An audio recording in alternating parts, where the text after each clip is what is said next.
ഒരു മോനും അവൻ്റെ ഭാര്യയും കൂടി ഇരിക്കുകയാണ്. അപ്പം അപ്പുറത്തെ മുറിയിലിരിക്കുന്ന അമ്മയോട് വിളിച്ചു പറയണം, അമ്മയെ എനിക്കൊരു ചായ എടുത്തു തരാൻ.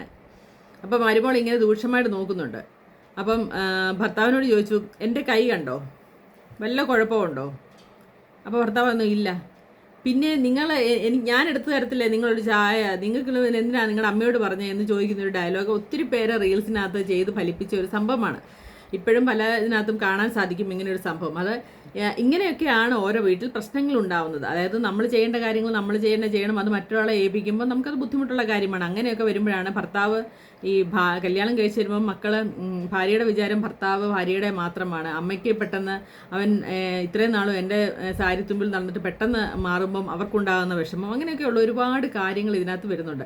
ഇതൊരിക്കലും നമുക്ക് പറഞ്ഞു ഫലിപ്പിക്കാനോ ഇതിനകത്തൊരു തീരുമാനം എത്തിക്കാനോ, ഇപ്പം ഞാനിരുന്ന് പ്രസംഗിച്ചുകൊണ്ടും തീരുമാനം എത്തിക്കാനോ പറ്റുന്ന കാര്യങ്ങളൊന്നും അല്ല എന്നുള്ള കാര്യം ഉറപ്പ് തന്നെയാണ്. അതായത് പലരും വന്ന് മരുമോളെ ചീത്ത വിളിക്കുന്നുണ്ട്, അമ്മായിമ്മമാരായിരിക്കും, അവർ വന്ന് മരുമോളെ ചീത്ത വിളിക്കുന്നുണ്ട്, അവള് ശരിയല്ല അതുകൊണ്ടാണ് അവരങ്ങനെ ചെയ്തത്.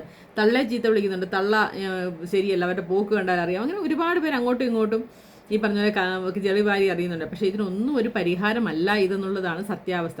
ഇത് അമ്മായിമ്മയും മരുമക്കളും ഏത് കാലത്ത് തുടങ്ങിയോ അന്ന് തൊട്ടേ പല വീടുകളിലും ഉള്ള ഒരു കലാപരിപാടിയാണ് ഈ സംഭവം, ഈ സംഘർഷം എന്ന് പറയുന്നത്.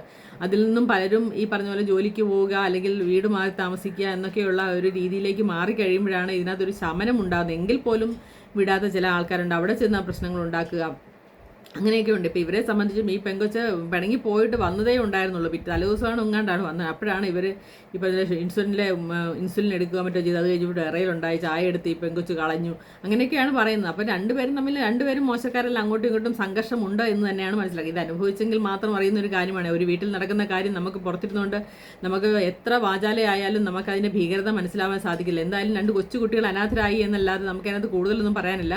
ഈ പറഞ്ഞ പെൺപിള്ളേരെ കിട്ടാനില്ലാത്ത കാലത്ത് അയാളിനി പുതിയ ഒരാളെ കണ്ടുപിടിച്ച് കല്യാണം കഴിച്ചാൽ ഈ കൊച്ചുങ്ങളെ നോക്കുക എന്നുള്ള അതിയും വേറെയുമുണ്ട്. അപ്പം നമ്മൾ ചിന്തിക്കേണ്ട കാര്യം നമ്മുടെ മക്കളെ നമ്മൾ കഷ്ടപ്പെട്ട് വളർത്തിയ നമ്മുടെ മക്കളെ സന്തോഷമായിട്ടിരിക്കണം നമ്മളോട് ചിന്തിക്കണം. അതായത് ഇത്രയും നാളും നമ്മളൊരു ഒരു മുള്ളു കൊണ്ടാലോ അല്ലെങ്കിൽ ഒരു ഇഞ്ചക്ഷൻ എടുക്കുന്ന കണ്ടാലോ നമ്മുടെ കണ്ണ് നിറയുന്ന നമ്മൾ ഒരു പെണ്ണ് വന്നു കഴിയുമ്പോൾ ഇതെല്ലാം മറക്കുകയാണ്. അപ്പോൾ ആ സാഹചര്യം മാറണം. അത് അവർക്ക് സ്വാതന്ത്ര്യം കൊടുക്കണം, നമുക്കും അവിടെ സ്വാതന്ത്ര്യം വേണം. അതായത് നമ്മളും അവരും സന്തോഷമായിട്ട് ജീവിക്കുമ്പോഴാണ് നമുക്കൊരു ഈ പറഞ്ഞ അവസാന കാലത്ത് നമുക്ക് സന്തോഷമായിട്ട് മരിക്കാനെങ്കിലും സാധിക്കുക എന്നാണ് ഞാൻ വിചാരിക്കുന്നത്. അതുകൊണ്ട് ഒരിക്കലും ഞാൻ അവരെ കമ്പല് ചെയ്യില്ല എൻ്റെ കൂടെ ജീവിക്കണം എന്ന് പറഞ്ഞിട്ട് ഞാനെടുത്ത തീരുമാനമാണ് കേട്ടോ. ഇത് എൻ്റെ മാത്രം തീരുമാനമാണ്. കാരണം എനിക്ക് അവർ വിഷമിക്കുന്നത് എനിക്ക് വിഷമിക്കാൻ, അവർ വിഷമിച്ചാൽ ഞാനും വിഷമിക്കും എന്നുള്ള കാര്യത്തിൽ എനിക്ക് സംശയമൊന്നുമില്ല. അതുകൊണ്ട് അവർ വിഷമിക്കാനുള്ള ഒരു കാര്യവും ഞാൻ ചെയ്യാൻ പാടില്ല എന്ന് തന്നെയാണ് ഞാൻ വിചാരിക്കുന്നത്.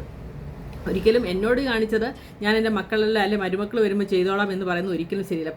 പലരും അങ്ങനെയാണ് ചെയ്യുന്നത് കേട്ടോ. എൻ്റെ അമ്മായിയമ്മ എന്നോട് ഇങ്ങനെയായിരുന്നു, അപ്പം ഞാൻ ഇങ്ങനെ അങ്ങോട്ട് ആയാൽ എന്താ കുഴപ്പം എന്ന് ചിന്തിക്കുന്ന കുറേ ആൾക്കാരാണ് ഇങ്ങനെയൊക്കെ ചെയ്യുന്നതെന്നാണ് എനിക്ക് തോന്നുന്നത്. പക്ഷേങ്കിൽ വളരെ ഫ്രണ്ട്ലി ആയിട്ട് സ്വന്തം അമ്മയെക്കാളും സ്നേഹിച്ച് കഴിയുന്ന എത്രയോ പേരെ നമ്മുടെ ഈ നാട്ടിൽ കാണാൻ സാധിക്കുമെന്നുള്ളത്. അപ്പം നമ്മൾ കുറച്ച് അകന്ന് നിൽക്കുകയാണെങ്കിൽ ഈ പറഞ്ഞ അടുത്ത് കിടക്കുന്ന ബന്ധുക്കളെക്കാളും അകലെയുള്ള അങ്ങനെയൊക്കെ പറയില്ലേ അല്ലേ, അടുത്തുള്ള ശത്രുവിനെയാണ് അകലത്തുള്ള ബന്ധുവിനേക്കാളും നല്ലതെന്നൊക്കെ പറയുന്ന പോലെ നമുക്ക് ഈ പറഞ്ഞ പോലെ നമ്മുടെ മക്കൾ എപ്പോഴും നമ്മുടെ ഒരു ആവശ്യത്തിന് വേണം അല്ലേ. അല്ലെങ്കിൽ നമുക്ക് എപ്പോഴെങ്കിലും സ്വാതന്ത്ര്യമായിട്ട് അവരുടെ കൂടെ 2 ദിവസം വന്ന് ചെന്ന് നിൽക്കാനുള്ള, സന്തോഷത്തോടെ നിൽക്കാനുള്ള ഒരു അവസരമൊക്കെ കിട്ടണമെങ്കിൽ ആദ്യമേ കല്യാണം കഴിക്കുമ്പോൾ ഇവർക്ക് വേറൊരു വീടെടുത്ത് കൊടുത്ത് അവരെ സന്തോഷമായിട്ട് ജീവിക്കാൻ അനുവദിക്കുക. അപ്പം നമുക്കും സന്തോഷമായിരിക്കും, അവർ സന്തോഷമായിട്ട് ജീവിക്കുന്ന കാണുമ്പോൾ നമുക്കും സന്തോഷമായിട്ട് ജീവിക്കാൻ സാധിക്കും.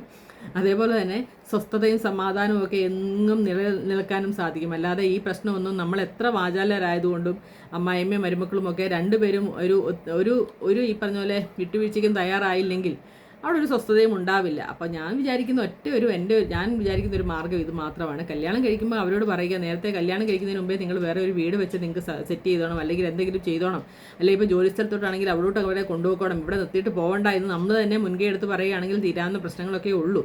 പക്ഷേ ഇതിനൊന്നും സാഹചര്യം ഇല്ലാത്തവർക്ക് നമുക്കൊന്നും പറയാൻ പറ്റില്ല എന്നുള്ള കാര്യമാണ് എനിക്ക് പറയാനുള്ളത്.